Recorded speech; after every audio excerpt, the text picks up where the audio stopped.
तो आइए देखते हैं खबरें विस्तार से। प्रवर्तन निदेशालय ने पहली बार मनी लॉन्ड्रिंग मामले में प्रियंका गांधी का जिक्र किया है।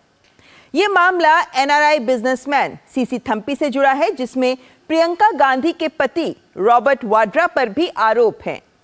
ईडी का कहना है कि पूर्व कांग्रेस अध्यक्ष सोनिया गांधी के दामाद रॉबर्ट वाड्रा और बेटी प्रियंका गांधी ने दिल्ली के एक रियल एस्टेट एजेंट के द्वारा हरियाणा में जमीन खरीदी, फिर उसी जमीन को उसी रियल एस्टेट एजेंट को बेच दिया। उसी रियल एस्टेट एजेंट ने एनआरआई बिजनेसमैन सीसी थम्पी को भी जमीन बेची थी। ईडी का आरोप है कि थम्पी के वाड्रा के साथ लंबे और गहरे संबंध हैं।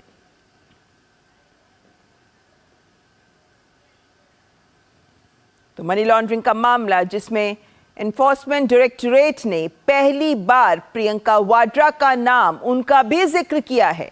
रॉबर्ट वाड्रा पर पहले ही कई ऐसे मामले चल रहे हैं जिसमें एनफोर्समेंट डायरेक्टरेट ने अलग अलग राज्यों में जमीन को लेकर ही कई मामले उन पर पहले से ही चल रहे हैं, और उनके बाद अब ये पहली बार हुआ है कि प्रियंका वाड्रा का नाम, उनका जिक्र भी एनफोर्समेंट डायरेक्टरेट ने, प्रवर्तन निदेशालय ने अपनी चार्जशीट में किया है।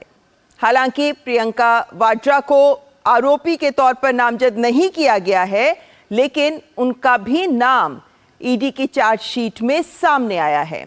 और ये मामला है जब फरीदाबाद में 5 एकड़ जमीन प्रियंका वाड्रा ने खरीदी। खैर, ये पूरा मामला है जिसको हम आपके सामने रखना चाहेंगे, क्योंकि इस मामले के तहत किस तरीके से ये तार जुड़ते से नजर आ रहे हैं, कैसे ये इस संकेत को सामने ला रहा है कि कहीं ना कहीं मनी लॉन्ड्रिंग हुई है।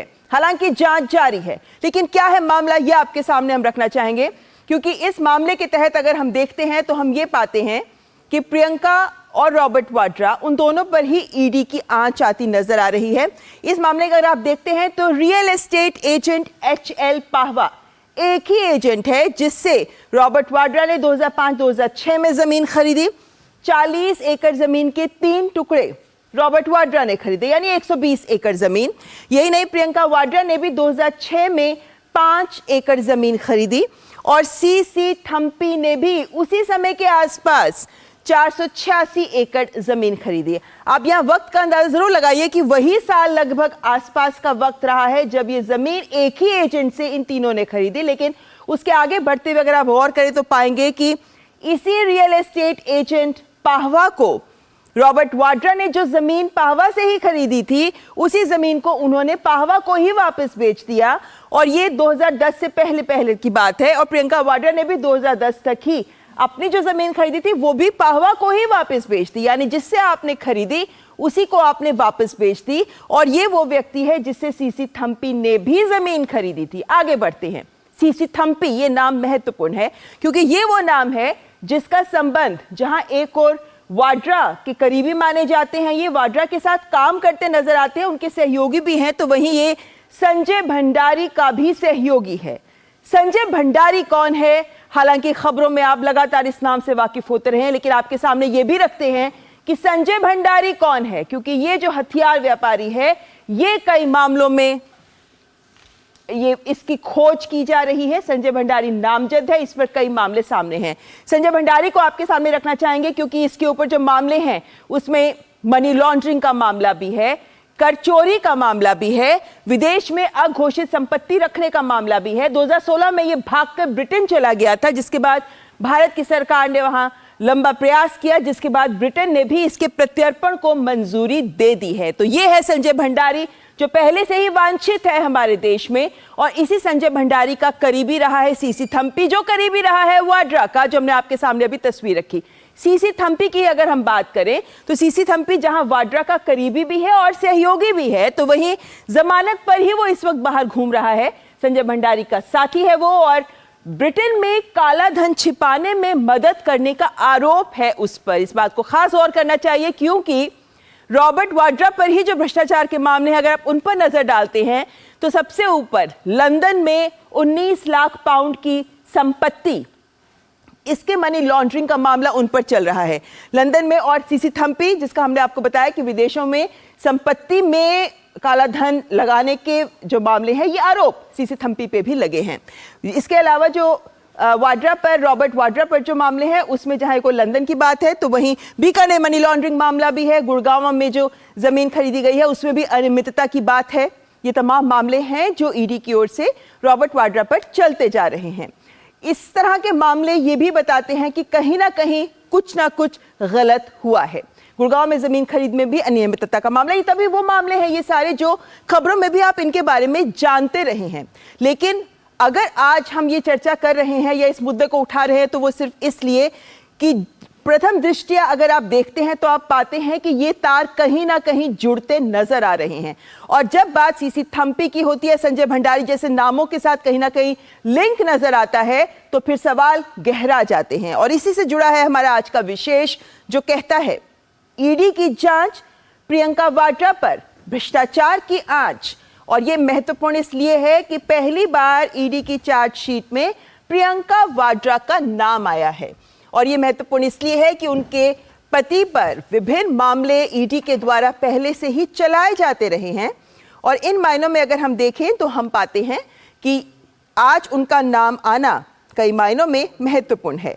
इस वक्त चर्चा के लिए हमारे साथ जुड़े हैं मनीष शुक्ला, जो भाजपा के प्रवक्ता है। मनीष जी, बहुत बहुत स्वागत है आपका। हमारे साथ राहुल लाल जुड़े हैं। आप यूं तो पॉलिटिकल एनालिस्ट हैं लेकिन कांग्रेस समर्थक हैं, तो कांग्रेस का हमने जब उनसे रिक्वेस्ट किया था कि आप अपने किसी प्रवक्ता को भेजें तो उन्होंने मना कर दिया, लेकिन राहुल लाल हमारे साथ जुड़ गए हैं। प्रफुल्ल केतकर जी, ऑर्गेनाइजर के संपादक, आपका भी बहुत बहुत स्वागत। राहुल जी, अमूमन ये बात कांग्रेस की ओर से लगातार कही जाती है, विपक्षी दलों की ओर से भी लगातार कही जाती है, और शायद अपने जवाब में आप इस बात को पुनः सामने रखेंगे कि विपक्षी दलों पर तो इस तरह के मामले होते रहते हैं। लेकिन जब भी ऐसा कोई मामला सामने आता है तो जवाबदेही तय की जानी ये जरूरी मानी जाती है।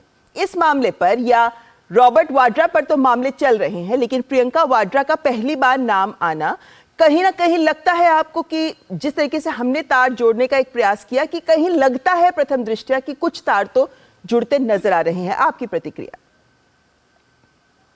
देखिए, दो तीन चीजें जो आपने अपनी भूमिका में भी रखी और जो ईडी के चार्जशीट में भी हम लोग देख रहे हैं कि एक प्रियंका गांधी का नाम है चार्जशीट में, लेकिन आरोपी के रूप में उनका नाम नहीं। तो पहला मामला जी जो आपने भी बताया कि वो अधिकृत आरोपी के रूप में उनका नाम नहीं। तो नंबर 1 चीज। नंबर 2 चीज की देखिए, किसी ने जमीन खरीदी जिस व्यक्ति से, उसी को कुछ साल बाद 2006 में जमीन खरीदी और 2010 में जमीन बेच दी। एक ही व्यक्ति को क्या दोबारा जमीन बेचना भारत में कोई अपराध की स्थिति है? ऐसे जो देश भर में खोजेंगे तो ऐसे हम लोगों को करोड़ों की संख्या में ऐसे ट्रांजेक्शन मिलेंगे हम लोगों को। मुख्य मामला क्या है देखिए, अब मैं वो आपको समझा देता हूं ममता जी। मुख्य मामला ये है कि कल कांग्रेस ने भारत न्याय यात्रा की घोषणा की, जिससे भारतीय जनता पार्टी के होश उड़े पड़े हुए हैं, और आज एजेंसी में उनका जो है कि ईडी में उनका नाम आ गया। हम लोग तो अभी भी याद करते हैं, भोपाल में माननीय प्रधानमंत्री जी ने जो कहा था उस बात से मैं बड़ा खुश हुआ था।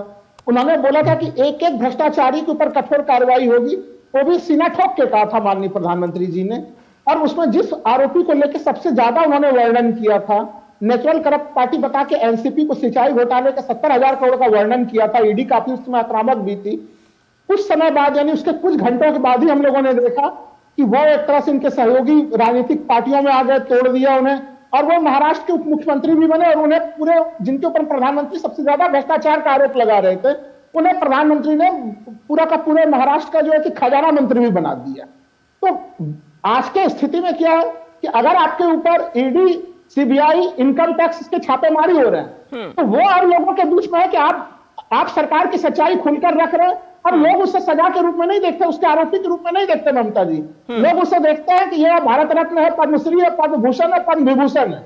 ये स्थितियां बना दी है इन एजेंसियों का दुरुपयोग करके इस सरकार ने। चलिए, आपने अपनी बात रखी, लेकिन जो आपने एक लाइन खाली मैं कह रहा हूं, हम लोगों को याद है आज देखिए 22 जनवरी राम जन्मभूमि का भव्य मंदिर का वहां पे प्राण प्रतिष्ठा होने वाली है। उस जगह पर हम लोगों ने देखा था अयोध्या में कि 10:30 बजे एक रजिस्ट्री होती है, और उसी जमीन की रजिस्ट्री 11 बजे भी होती है, और उससे कितने गुना दाम उसके बढ़ जाते हैं। लेकिन वहां पे ये मुद्दा अलग है, लेकिन आपने जो बिंदु उठाए हैं उनको मैं मनीष शुक्ला जी के पास लेकर जाना चाहूंगी। मनीष जी, ये बात विपक्ष हमेशा उठाता है कि जब भी कोई ऐसी बात ईडी की तरफ से या सीबीआई की तरफ से आती है कि भाई कांग्रेस ने या विपक्षी दल ने ये किया इसलिए ये हो गया, लेकिन ये जो आरोप लगाया जाता है कि भाई भ्रष्टाचारी होते हैं लेकिन भाजपा में जाकर भ्रष्टाचारी नहीं रहते, ये 2 आरोप लगाए जा रहे हैं, क्या कहेंगे आप? देखिए डिबेट का समय तो सीमित है, तो हमको लगता है कि पहले जिस विषय पे आपने डिबेट आमंत्रित किया उस पर बात हो जाए, क्योंकि आपने जिसको समर्थक के रूप में बैठाया वो उन्होंने जिस तरीके से इस मुद्दे से कन्नी काटी, उससे लगता है दाल में कुछ काला है। देखिए 2 बातें हैं, एक तो संजय भंडारी का नाम लिया जो ये हथियारों का जी हथियार व्यापारी है, तो उसका रॉबर्ट वाड्रा से क्या संबंध है? रॉबर्ट वाड्रा वहां जाके उसकी जो प्रॉपर्टी है ब्रिटेन में, लंदन में, वहां 4 दिन स्टे करते हैं, एक उनका संबंध है। उस संजय भंडारी का संबंध ये सीसी थम्पी से है, और जिस केस में एजेंसी जांच कर रही संजय भंडारी की, उस केस में ईडी ने नया आरोप पत्र जारी करने के लिए कहा है सीसी थम्पी के खिलाफ भी। सीसी थम्पी का रॉबर्ट वाड्रा का कैसे संबंध है? सीसी थम्पी का संबंध रॉबर्ट वाड्रा का जो पीएस है मनोज अरोड़ा, उसके थ्रू उसका संबंध है, और स्टेटमेंट दिया है सीसी थम्पी ने कि हम मनोज अरोड़ा के माध्यम से रॉबर्ट वाड्रा से दिल्ली में मुलाकात करते थे। ये कनेक्शन है इन तीनों लोगों का, यानी संजय भंडारी, सीसी थम्पी और रॉबर्ट वाड्रा। और इन तीनों का क्या संबंध है? फरीदाबाद के अमीरपुर गांव में 486 एकड़ की जमीन जी 486 एकड़ जमीन थम्पी खरीदते हैं जी। करीब 5 एकड़ जमीन वहीं उसी दलाल के माध्यम से प्रियंका वाड्रा खरीदती है, उसी प्रॉपर्टी डीलर के माध्यम से रॉबर्ट वाड्रा भी जमीन खरीदते हैं, और मजेदार बात उसी को बेच देते हैं। केवल इतनी कहानी नहीं है जो कह रहे हैं हमारे मित्र कि ये अपराध तो नहीं है, जो जमीनों की कीमत है उसका जो वेरिएशन है अगर आप देखेंगे तो वो समझ में आ जाएगा कि खेल क्या है। ये भी बात इन्होंने सही कहा कि अभी आरोपी नहीं बनाया है, तो डीडी न्यूज ने भी कहा आरोपी नहीं बनाया है, लेकिन इसी तरह का एक केस अभी शराब घोटाले में जो जांच हो रही है उसमें भी संजय सिंह का नाम एफआईआर में नहीं था, लेकिन जांच में उनका नाम आया, और आज उनको बेल देने से तमाम अदालतों ने मना कर दिया। लगातार जमानत मांगने पे जमानत नहीं दे रही अदालत, यानी उनके ऊपर गंभीर मामला चल रहा है। इसलिए अगर ईडी ने अपने चार्जशीट पे डाला है श्रीमती प्रियंका वाड्रा का नाम, रॉबर्ट वाड्रा का नाम, तो किस परिवार से आते हैं? ये परिवार कौन है? श्रीमति सोनिया गांधी और श्री राहुल गांधी। तो परिवार की कार्रवाई हो रही है, तो खुद जमानती है। अरे भाई इस तरह नहीं बोलते, राहुल जी भाई देखिए थोड़ा सा इनको राहुल जी मैं आपको वापस से मौका दूंगी बोलने का, एक बार उनकी बात सुन लीजिए। मैं बता रहा हूँ, ये सोनिया जी जमानती है, भ्रष्टाचार के मामले पे 50,000 की जमानत पर बेल पर है। श्री राहुल गांधी जी जमानती है 50,000 के, यानी ये पूरे परिवार का जो ट्रैक रिकॉर्ड है वो इस तरह के अपराध में संलिप्त रहने का है, यानी राहुल जी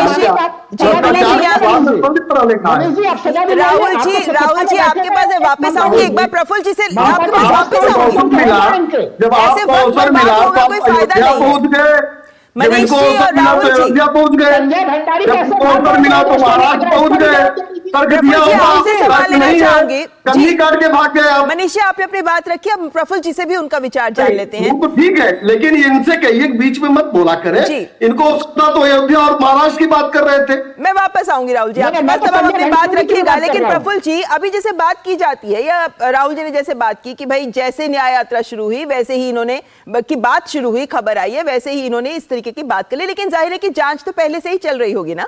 और जब हम बात करते हैं कि भाई उन्होंने खरीदी और उसी को बेच दी, जाहिर है कि ये कोई ये एक गलत काम नहीं हो सकता, लेकिन क्या कोइंसिडेंस है कि थम्पी ने भी किया, प्रियंका वाड्रा ने भी किया, यानी जब ईडी कुछ भी ऐसा मामला करता है या कुछ भी चार्जशीट दायर की जाती है, क्या उसे गंभीरता से नहीं लिया जाना चाहिए कि कहीं तो कुछ तो कारण रहा होगा कि जिक्र हुआ है? ममता जी, मुझे लगता है पॉलिटिकल एक्यूजेशंस जब कांग्रेस की सरकार थी तब सीबीआई ईडी को लेकर तब भी होते थे, आज भी हो रहे हैं, तो मैं उन पॉलिटिकल आर्ग्यूमेंट्स में नहीं जाऊंगा। 2-3 जो मूलभूत प्रश्न खड़े रहते हैं कि रॉबर्ट वाड्रा और प्रियंका वाड्रा के पास ऐसा क्या सर्टिफिकेट है कि इतनी बड़ी एग्रीकल्चर लैंड वो खरीद सकते हैं? कौन सा ऐसा बिजनेस करते हैं जिसके आधार पर इस तरह के डील वो कर पाते हैं? कभी तो ये पब्लिक के सामने आए, और खास करके तब जब कांग्रेस सत्ता में हो और हरियाणा में भी सत्ता में हो और डीएलएफ वाला मामला भी तार जुड़ते हैं। दूसरा, ये जो अभी का केस सामने आया है, ये सीपी थम्पी के स्टेटमेंट के बेसिस पर ये सामने आया है जी, जिसमें सीपी थम्पी ने ये एक्सेप्ट किया है कि न केवल दिल्ली में बल्कि दुबई में भी उनकी मीटिंग रॉबर्ट वाड्रा के साथ हुई थी। तो केवल जमीन का लेन देन का मामला नहीं, उसमें जो ट्रांजैक्शन, मनी लॉन्ड्रिंग इसी को तो कहते हैं, मनी लॉन्ड्रिंग का मामला जो खास करके लंदन, अब संजय भंडारी के क्रेडेंशियल्स को लेकर तो कोई शपथ पर भी उनकी सच्चाई का ये नहीं ले सकता, लेकिन यदि रॉबर्ट वाड्रा का उनके साथ लेन देन है तो वो किस तरह का लेन देन है, इसके बारे में स्पष्टता लाए। देखिए, मुझे लगता है कि हमारी न्याय व्यवस्था पर हमको विश्वास रखना चाहिए। एजेंसीज के बारे में आपका जो भी मत हो, लेकिन हमारी न्याय व्यवस्था को हमको विश्वास रखना चाहिए।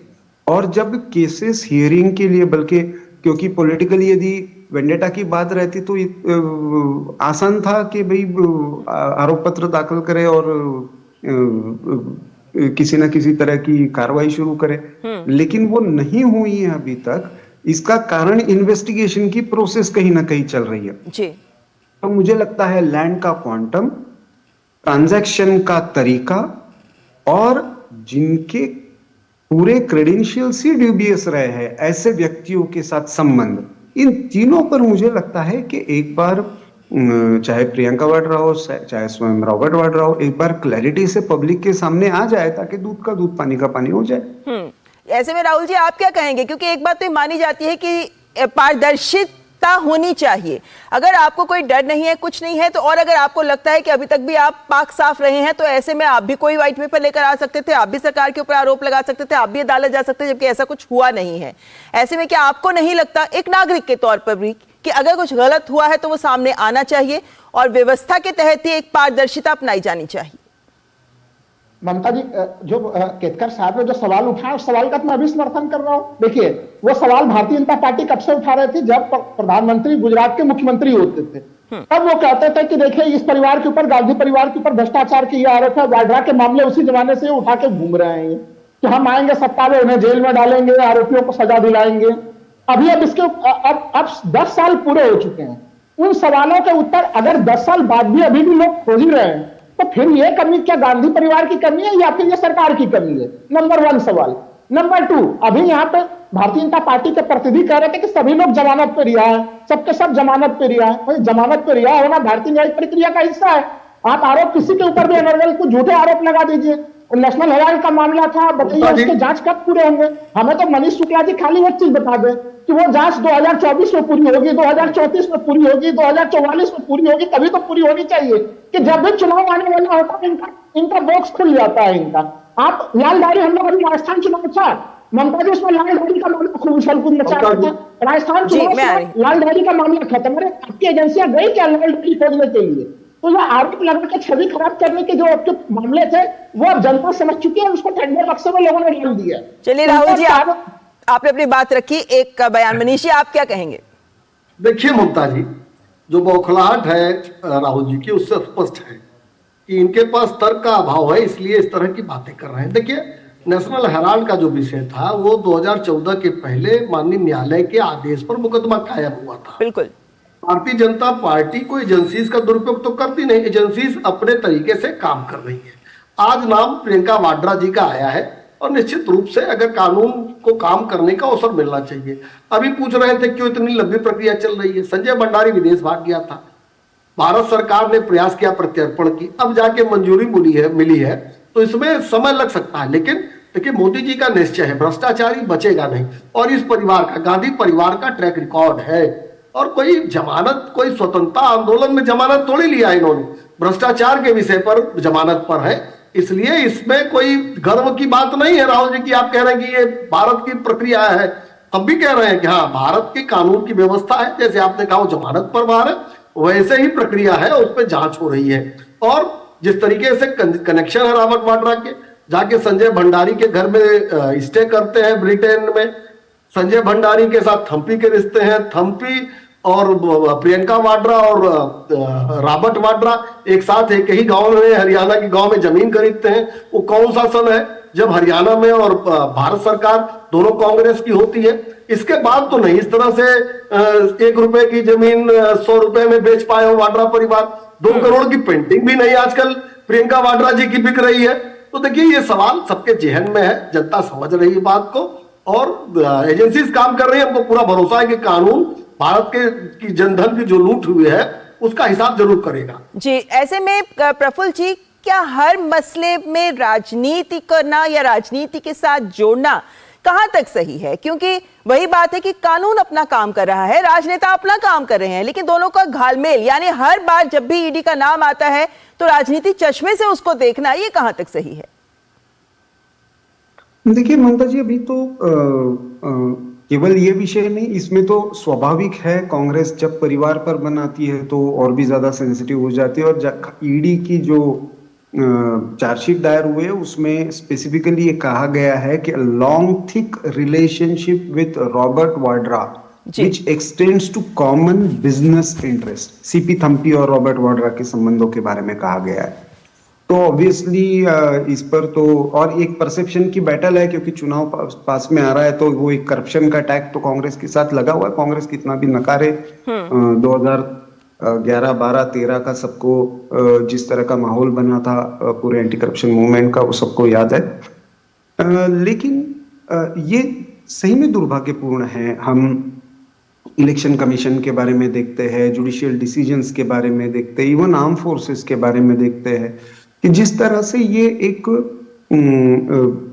पैटर्न हमको दिख रहा है कि हर चीज को पॉलिटिसाइज करना और पॉलिटिकली, और वो इतनी थिन लाइन हो जाती है कि एंटी मोदी, एंटी बीजेपी से लेकर फिर वो जो एंटी इंस्टीट्यूशंस का जिस तरह से, मतलब जिस जुडिशियल नैरेटिव बनाने का प्रयास किया जाता है, मुझे लगता है आजकल आते हैं, वो किसी भी लोकतंत्र के लिए अच्छा लक्षण नहीं है। बिल्कुल ठीक बात। और ऐसे में हर मसले को सही तरीके से देखना और समझना बहुत जरूरी है। फिलहाल वक्त इतना ही है, लेकिन प्रफुल्ल जी, मनीष जी और राहुल जी, बहुत बहुत शुक्रिया आपका हमारे साथ जुड़ने के लिए। और फिलहाल यह वक्त एक ब्रेक का, आप देखते रहें न्यूज़ नाइट।